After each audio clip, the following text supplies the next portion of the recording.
Welcome back, my friends. Currently, we're on day 296 of Russia's disastrous invasion of Ukraine, and this is what daily life now looks like for the average Ukrainian civilian. Instead of going to work or school or enjoying a cup of coffee at home, this is how the people in Nolan's building are spending their Friday morning. The Russian military continues to strike civilian centers to go after civilian energy infrastructure. The good news is that the Ukrainian military is getting really good at shooting down and intercepting these missiles, but Russia yesterday did launch 76 missiles at critical infrastructure, 72 being cruise missiles and 4 being guided air-to-surface missiles. The Ukrainian military successfully intercepted 60 of them, but that means that potentially 16 did hit civilian centers. Now, on my channel, I've been making the argument that I think by the end of this year, Russia is going to give up and abandon this plan of freezing Ukraine this winter. But in addition, their stockpile of long-range weapons is not infinite. Some estimates are that Russia can only produce 6 of these cruise missiles every month if they have all the parts and components. So Russia just wasted an entire year's worth of missile production in this one day, and almost 90% of these missiles failed to hit their targets. The other big news story that we're probably going to be talking about daily is Russia's continuous attacks and assaults on the single city of Bakhmut. And this is World War II style infantry fighting. It's getting very bloody and brutal in the city. And Russian military bloggers have already declared that they've captured this city numerous times. So there's a Ukrainian defender in this town on the streets of Bakhmut making daily update videos to let everyone in the world know that Ukraine is still holding the city and they're going to continue holding the city. This is the same Ukrainian defender from my last update video. Let's watch about 1 minute of what he has to say from a video that he put out today. Друзі, на календарі 16 грудня, район Забахмутка. Бачите, як виглядає? Сюди були такі серйозні прильоти, все порозвалювали. Друзі, наразі це окраїна міста Бахмут біля річки Бахмутки. Бахмутка повністю контролюється практично нашими військами, там наші позиції. Орки намагаються продавити нашу оборону, але нічого не виходить. За вчорашню добу було декілька спроб, але наші відбили всі атаки і натомість контратакували по декількох опорниках. Можна побачити місце, місцеві жителі ходять. There are still civilians in the city who refuse to leave. And here is a zoom in on the city of Bakhmut on deepstatemap.live. The Russians have lost thousands of soldiers going just a couple kilometers in order to get to the edge of the city. Now, the Russians keep sending in conscripts or prisoners from the Wagner group into the city, but the Ukrainians continue to push them back. The fighting is getting very bloody. But why? Why is Russia trying so hard to capture the small Ukrainian city of Bakhmut? Russian forces have been attempting to seize Bakhmut in Ukraine's Donetsk region for at least 7 months. But in recent weeks, the battle in and around the city has become one of the fiercest of the 9-month war in Ukraine. Russia's determination to take Bakhmut has puzzled many observers, who question Moscow's huge commitment of resources to the fight despite the city's relative lack of strategic significance. Even though strategically this city is not that critical, the Ukrainians are digging in and they're not willing to concede a single inch of territory to the Russians. And how bad is it getting for Russian conscripts on the front lines?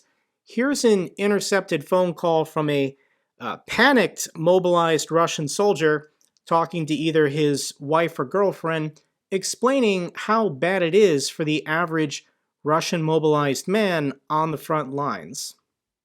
А мне тут жить осталось нескольких лет, это пиздец, все. Мы стоим, блин, Да хватит, ты что говоришь такое? Да ничего. 2 числа наступления, нахуй. Перед нами хохлы, сбоку хохлы и справа хохлы. И нас кует водить хотят. Сказали, стоять до последних, ребят. Мобиков, блядь, загружаем пакетами. Пакеты, представляешь? Не по одному человеку. 17 человек в день. Пиздец какой. Хватит, ты что говоришь-то? Ничего. Ты думал, что, блядь, мне весело, что ли? Я никак не, блядь, спит. Не весело, я просто... Наши же заказали, все, блядь. И правильно, и корректировки ввели. Все поразъебали. Наши же, блядь. Ничего нету, блядь. Здесь все сырые, грязные, блядь. Одежды нету, как многие будут. Воду 3 день вообще не привозят, воды вообще нет. Офицеры мобилизованные, блядь. Он, блядь, люди, блядь, прораб, вот. Люди глазами хлопают, смотрят. Элеватор плотный вот вчера. Ну, вчера он элеватор, говорит, надо элеватор брать. Я как убрать такой пулемет, она? Он команда была брать, ну, нахуй, блядь, 17 человек расположили мобилизованных. Только встали с поля, нахуй. Пока мы их обратно тащили, самолетами откидали, нахуй. Повернулись, а его и нету нихуя, он уже въебал вперед. So this Russian officer knew that all these mobilized men were going to die. He sent them to their deaths anyways and was the first to retreat and run away. The other big news story that broke over the last day was this interview that General Zaluzny gave to The Economist. And there were several newsworthy stories from this interview that he gave, but the big one, the shocking one, is that Kyiv expects a major Russian offensive in the new year. Despite its battlefield successes, Ukraine is bracing for a new Russian offensive backed by hundreds of thousands of draftees. So the commander-in-chief of Ukraine, this is Zaluzny, he says that Russia is preparing for future offensives, and its mobilization effort, despite well-publicized problems, is actually working quite well. So that's kind of alarming that he would say that. The recent waves of missile strikes against the power infrastructure and attacks in places like Bakhmut, Zaluzny says, are part of a Russian delaying action to regroup ahead of a new ground offensive designed to swallow up Ukrainian territory. So big picture, what might be happening here? And a couple months ago, Russia did mobilize about 300,000 men. In addition, they're conscripting new 18 to 24-year-olds, as many as they can find. So Russia has never stopped mobilizing, and they're trying to amass hundreds of thousands of soldiers. Yes, they did bum rush in hundreds of thousands that were poorly equipped, poorly trained to fill in the gaps, but there still are hundreds of thousands of Russian soldiers still inside Russia and Belarus that are going through some kind of training or preparation for a new spring offensive. So will they attack from the Sumy region or the Chernihiv or from Belarus's border? It's possible. I wouldn't put it past the Russians. They're pretty dumb. But if we think about how disastrous this was a year ago when they chose to go after Kyiv, their soldiers ran out of fuel, they ran out of food, some of them froze to death. They even got radiation sickness going through the Chernobyl exclusion zone. So attacking from the north, I feel like would be a complete disaster. If a full-scale invasion happened again, I think HIMARSed launchers would be waiting for them, and I don't think troop concentrations within Belarusian territory would save them this time. I think Ukraine would not hold back striking within maybe even Russia or Belarus's borders if a large-scale invasion happened once again for their capital.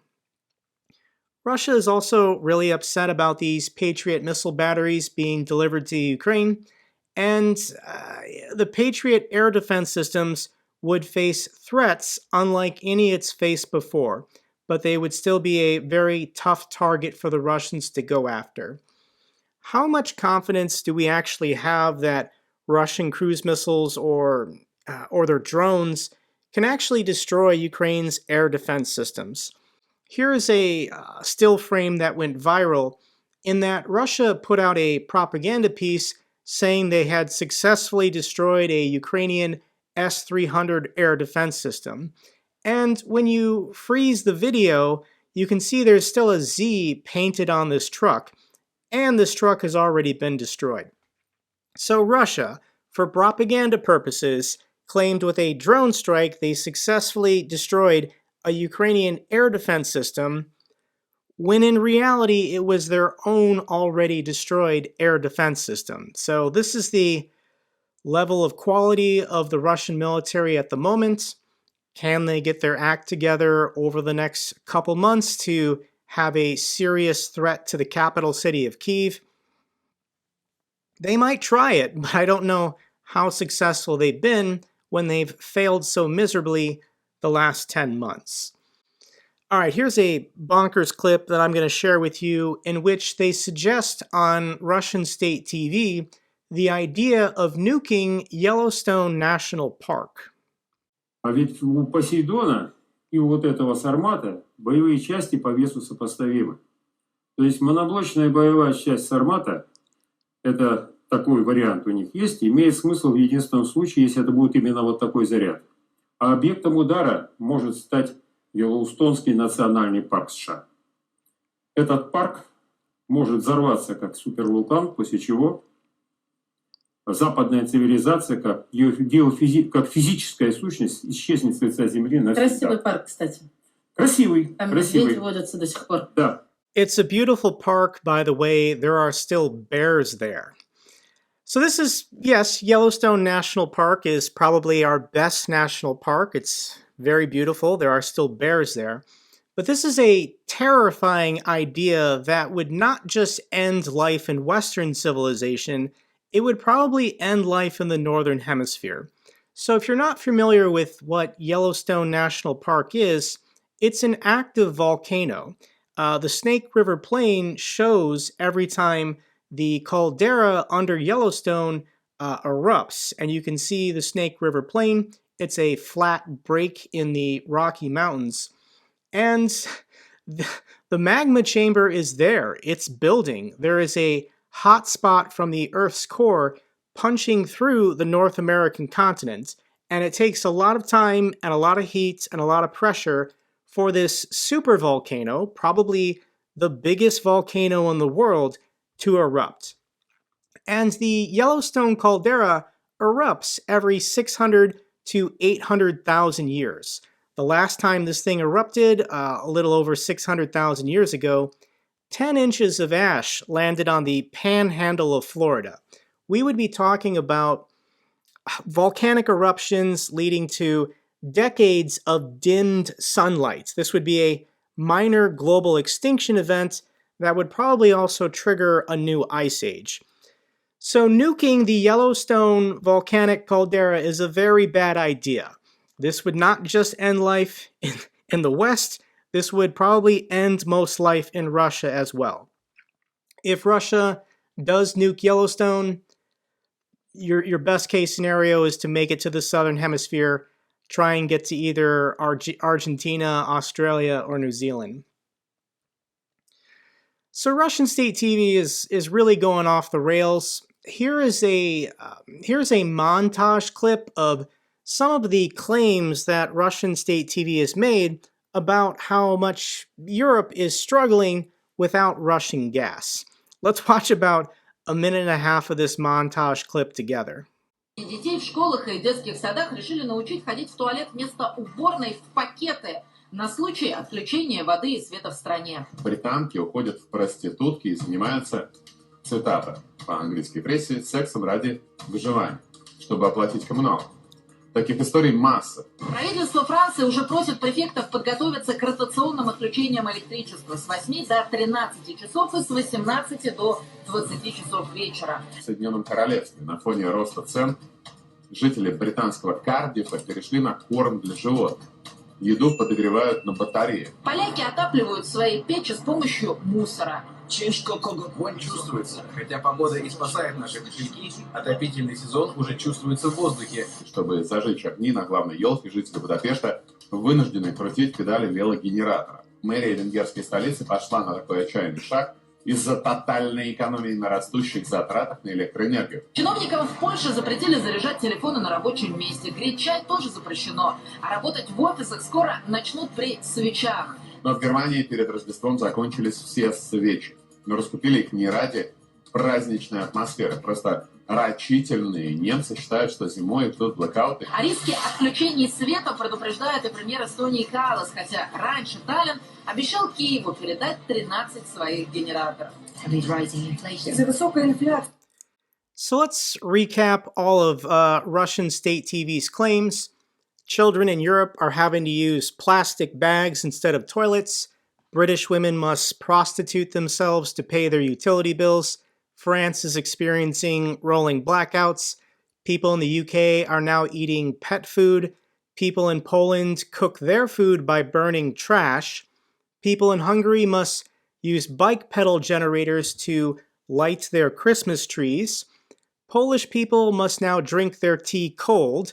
The Polish government workers must work by candlelight. Germany has completely run out of candles, and Estonia is completely out of power. I don't live in Europe. If you're one of my European viewers, let me know in a comment down below how accurate this Russian news reporting currently is. And at what point has Russian state TV jumped the shark? If you're not familiar with this expression, it's from the television show Happy Days, in which the Fonz jumped over a shark in an episode to boost ratings or hold people's attention. The idiom jump the shark means you reach a point at which far-fetching events are included merely for the sake of novelty, indicative of a decline in the quality of your programming. And here's a hilarious interaction in which, for some reason on Russian state TV, they had a rapper come on as a guest. This rapper name is Pataha, and I guess he's the discount knockoff Russian version of Pitbull. And listen to him stun the commentators by saying young people in Russia don't know why they're fighting this war. Честно говоря, мало кто, вот я сколько общаюсь, мало кто понимает, что мы там делаем. Потому что границу сюда никто не перешел. Мало кто понимает. А выезжать на фоне Советского Союза, идеологии Советского Союза, что мы боремся с немцами, это тоже такое себе очень сомнительное. А вы сможете снять ролик, который объяснит, что мы там делаем? Так я сам на понятном, доступном языке, со словами... Я вам объясняю, что на самом деле я сам особо не понимаю. Вы тогда поймете, зачем мы там. Просто один раз поехали в глаза, посмотрите ребята, которые там. У меня там. очень много друзей в ЧВК Вагнере как раз сейчас находятся, воюют пацаны. И вы не понимаете, что они там делают? И вы не понимаете, что что они они зарабатывают. Я вам честно скажу, кто Вагнер идет, зарабатывать бабки идут. Вы реально думаете, что они идут что-то за флаг, что ли, туда? I can't believe I'm saying this, but this Russian rapper is correct. The only reason why anyone is willingly going to Ukraine to fight for Russia is because of money. The people in the Wagner group are fighting for money. The contract soldiers from poor Russian towns, they did it for the money. Everyone else is being forced to be there, the prisoners and the conscripts. So he's correct. Yes, they might publicly say it's for patriotism and love of country, but the only real reason why a young person would go to Ukraine to fight and die for Russia is because of money. Let's now pivot and talk about some real heroes. There is a follow-up to the story of this Azovstal defender, this Marine. He successfully came to the United States. I believe he's at a hospital in St. Louis to get surgery done to hopefully repair his arm. And he put out a thank you video to everyone who's shown him love and support since he was released from a Russian prison. Доброго дня, слава Україні, вітаю всіх Дякую вам дуже сильно. Щиро дякую за підтримку, яку ви надаєте мені. Без вас нічого би не вийшло. Почуваю себе дуже добре завдяки вам, завдяки вашим дзвінкам, тим самим, смс-ки, в новинах, слідкую в Фейсбуці. Щиро вам вдячний за все. Слава Україні! This is fantastic news to hear and see that he's doing well and being taken good care of. The next clip is a glimpse of what dating is currently like for Ukrainian defenders serving on the front lines. А що над нами ворожий літак розробив? Мені не можна помирати. У мене баришня є. Що ти? Та нічого, нормально все. А ти ж? Та зависла. Я тебе дуже люблю, тільки ти зависла. О, все одне зависло. Де відпочивати з цими з друзями? Я піду відпочивати з друзями. Я їй таки пишу смс-ку. Андрія більше немає. Вибач, ми його не спасли. І виключаю телефон. Вона би собі все життя. Боже, останні слова. Що ви мели? Ще є твою мать. The final clip I want to attempt to share with you might get blocked for copyright reasons. I'm not feeling confident about the audio, but this is NATO soldiers in Latvia performing Carol of the Bells. Let's listen to about a minute of this together. Ding dong, ding dong. Hark how the bells ring, silver bells all seem to say, "Crow, Cassoulet, Christmas is here, bringing good cheer to young and old, meek and the bold. Ding dong, that is their song, with joyful ring, all caroling. One seems to hear words of good cheer from everywhere, filling the air. Oh, how they pound, they sing their sound, o'er hill and dale, telling their tale. Healing the rain while people sing songs of good cheer. Christmas is here. Merry, merry, merry, merry Christmas. Merry, merry, merry, merry Christmas. All on this day, long without end, their joyful tone to every home. Ding dong, that is their song, with joyful ring, all caroling. Ding dong, ding dong, ding dong, ding dong. That's all for this update video. Glory to the heroes, glory to Ukraine. If you found this video informative, give me a thumbs up. Best way to support the channel. Comments or questions, let me know down below. I love hearing from you guys. Till the next video, take care, be safe.